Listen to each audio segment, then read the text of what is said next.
OMG, my ex wants to take Toad, the puppy I raised, to a bad environment at his uncle's after our breakup.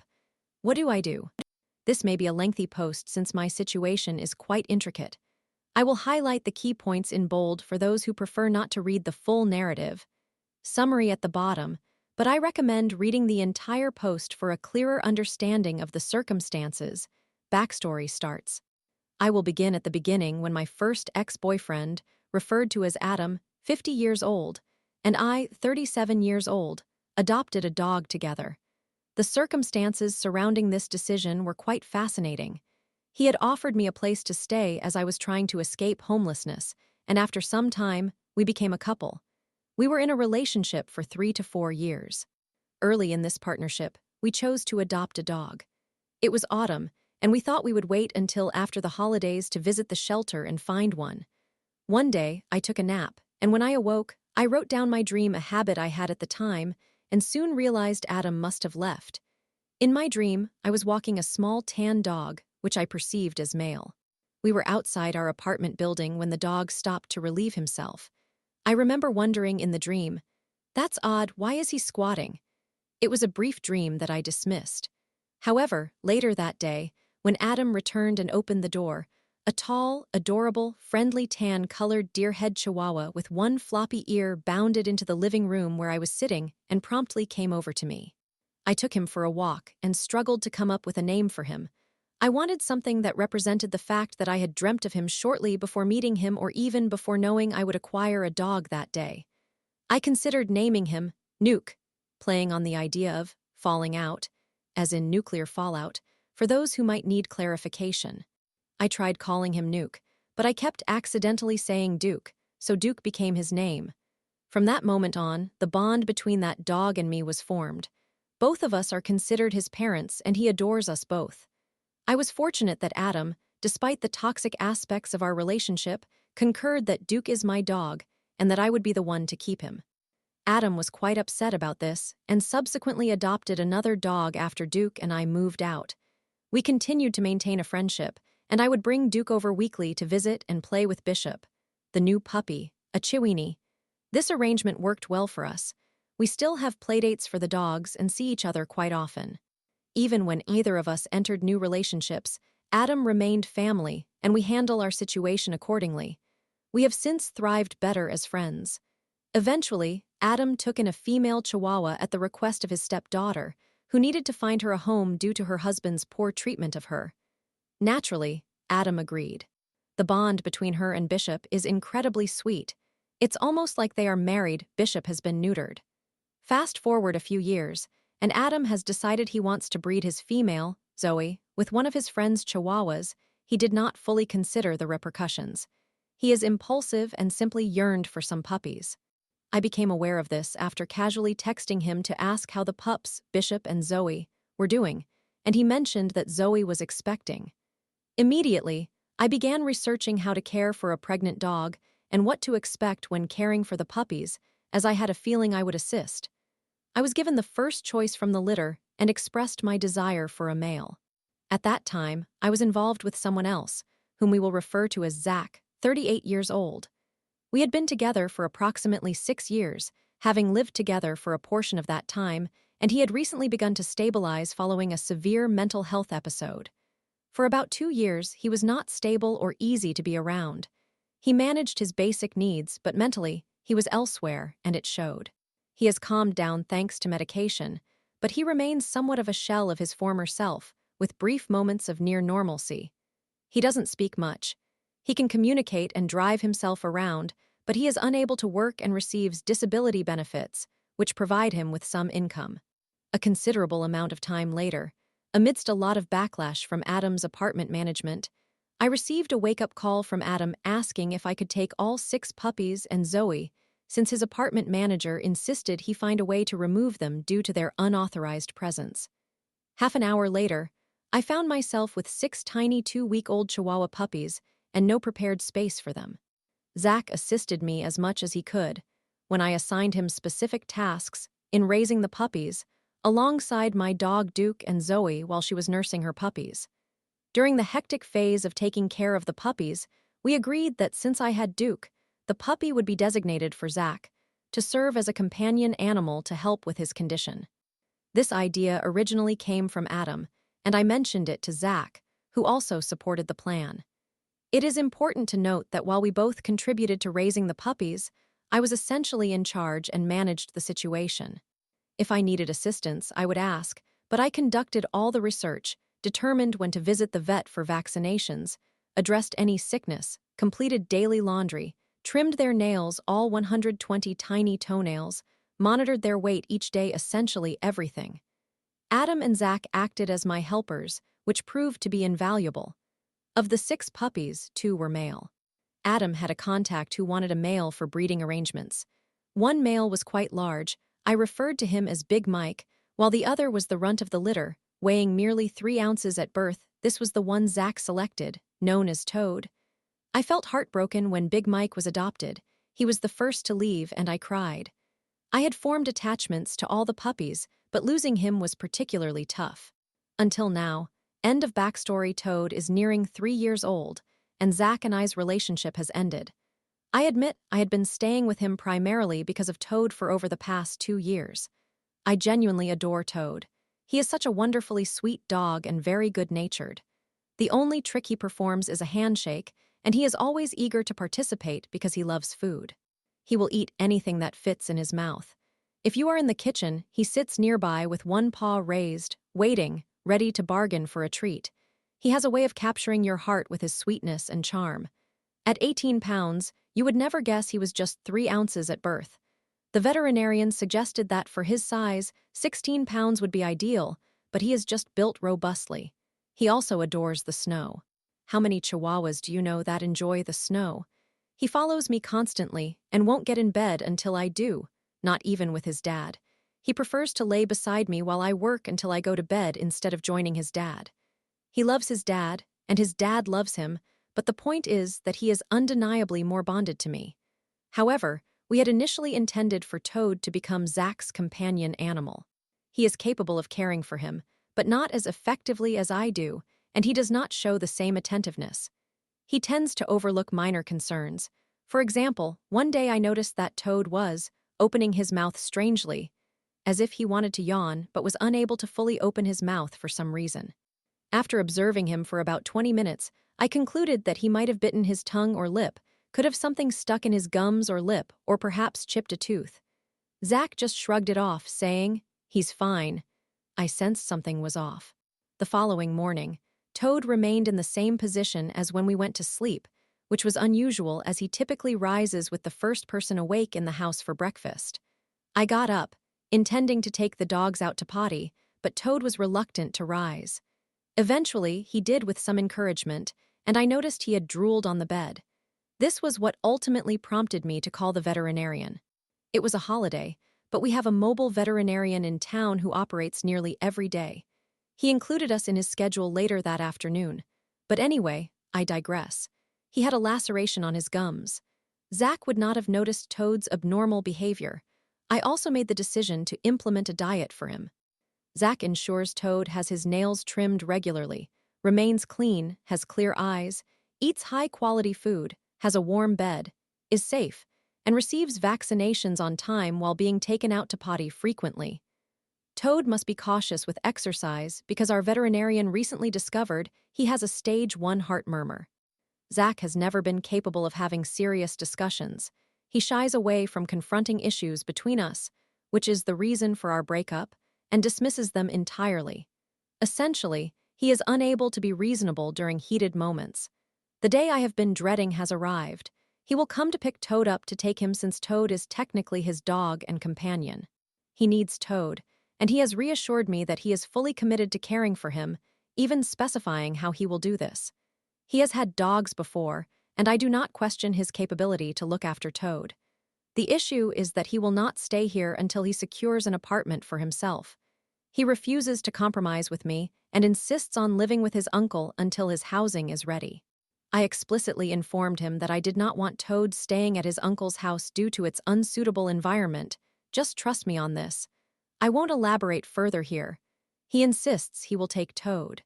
He nearly took him the other night, but I panicked and told him that if he did, I would pursue legal action to retrieve him, subsequently making him unwilling to negotiate with me, as he is incapable of compromising. I would prefer for Toad to stay here until Zack obtains his own housing, but he insists he needs Toad by his side.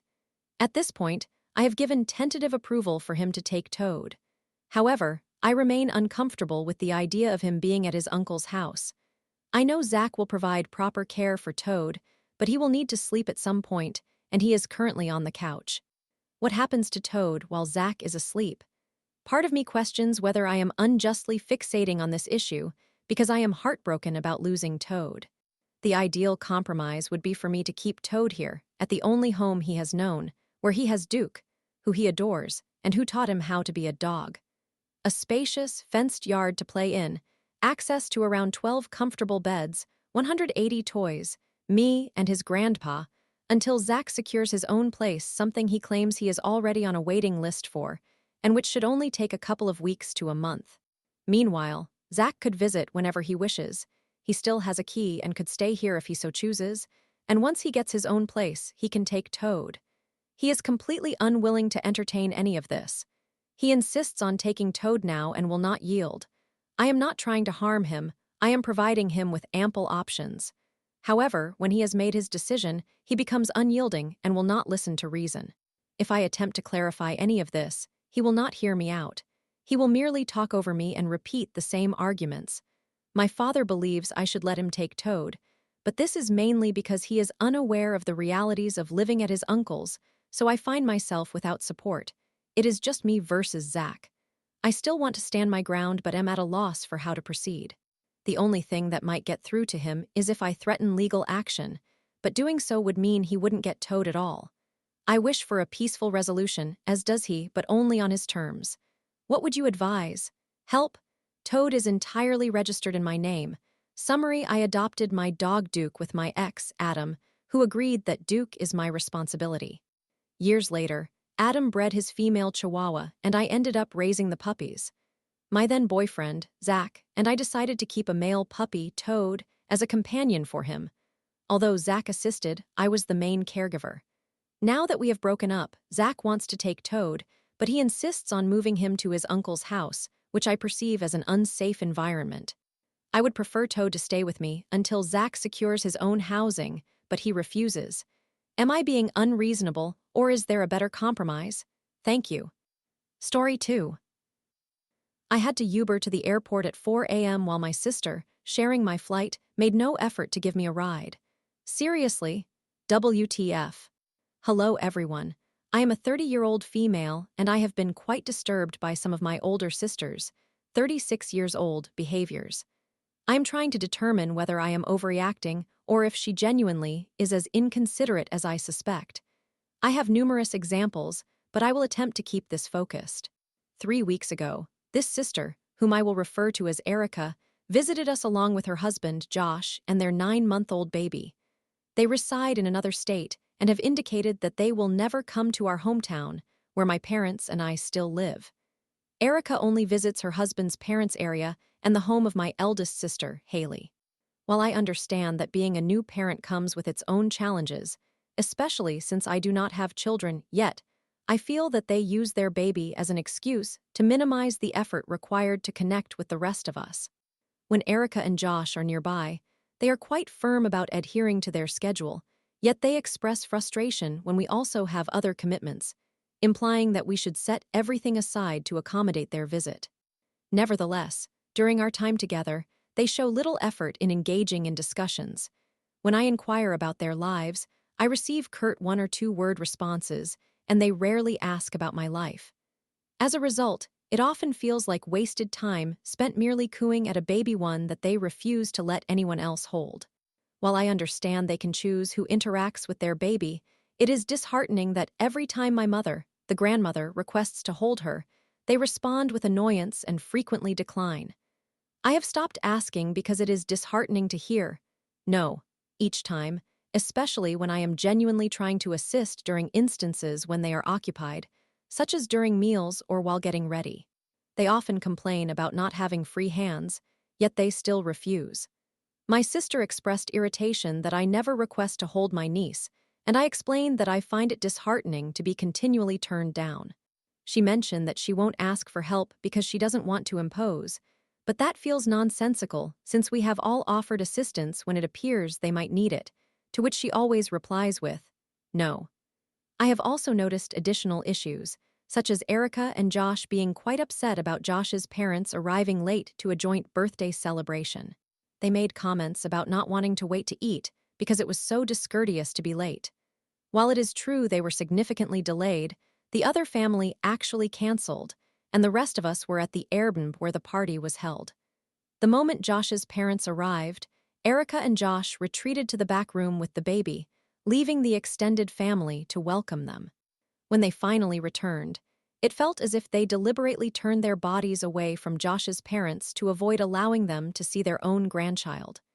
It truly appeared as though my sister and Josh intended to penalize them for their tardiness by denying them access to the baby.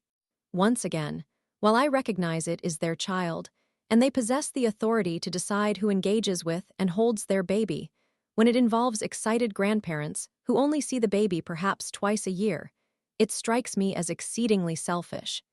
To get to the point, my family recently traveled to California, which is quite unusual for us to have multiple family trips within a short period of time. We went for my oldest sister's birthday, and I felt like I encountered similar attitudes from Erica and Josh during this trip. Eventually, I confronted Erica, telling her that I believed she was being quite rude, particularly to our parents. My father has various health issues and cannot walk long distances, yet it seemed they were perpetually frustrated with how slowly he moved and refused to offer him rides to different places. Conversely, whenever they needed to care for the baby, we were all expected to pause and wait for them. Additionally, we do not come from a wealthy background, yet my parents covered nearly all expenses for this trip, while Erica and Josh seemed to anticipate handouts and expected us to be grateful for their presence rather than showing kindness to our parents for such a special experience. I told Erica that I felt she was being really disrespectful to our parents. She replied that if my parents thought she was rude, that was an issue between them and not my concern. She then accused me and my husband of being rude throughout the trip, which left me stunned. I will stand up for my parents. It is my concern if someone I care about is being mistreated. Moreover, my husband and I are generally considerate individuals. Organizing a large family trip can be challenging, and since we do not have children, our needs are often overlooked. We were given a room with bunk beds at the Airbnb, which prevented us from sharing a bed during the trip, but we simply went along with it. During our confrontation, Erica and I agreed to disagree, and then she informed me that I would need to arrange my own transportation to the airport the following day. We had the same flight out of California, departing at 6 a.m. with a 25-minute drive to the airport. They had a 5-person vehicle, even with a car seat, which meant they had 2 extra seats available. By the end of the evening, she stated she didn't want to end on a negative note and that she loves me, to which I replied that I loved her too. However, there was no apology or further discussion about the ride. I ended up calling an Uber for myself, which cost $50, and ended up standing 10 people behind them in the TSA line. While we waited to board the plane, Erica approached me, and for the first time during the entire trip, attempted to engage in a genuine conversation and displayed interest in my life. To me, this felt too late and somewhat inappropriate, leaving me baffled. I believe that actions speak louder than words, and none of her actions demonstrate that she cares about me as an individual. To me, love would mean acknowledging our disagreement, expressing her love for me, and ensuring my safety by inviting me to ride with them instead of taking an Uber at 4 a.m. This seems so straightforward, yet I am unsure if I am missing something. The most puzzling aspect is that she holds a PhD in psychology and works as a practicing family counselor. I know she chose this profession due to our family's history of trauma involving one of my sisters who has been diagnosed with schizophrenia.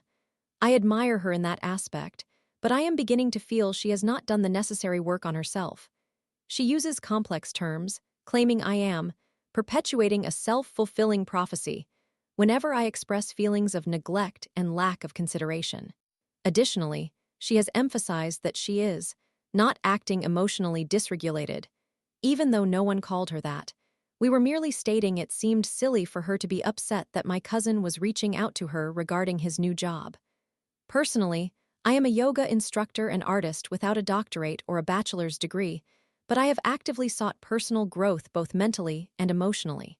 I frequently reflect on my own projections and wonder if the issues arise from the other person. I am starting to feel as though I have been gaslit by this sister throughout my life. At this juncture, I feel disinclined to invest any effort into my relationship with her because, to be frank, it does not feel like we have a meaningful relationship. However, perhaps someone can provide some insight. Please let me know if I am being overly sensitive. Thank you. Edit: I have added spaces between paragraphs. I realize this is lengthy and lacks any sensational details.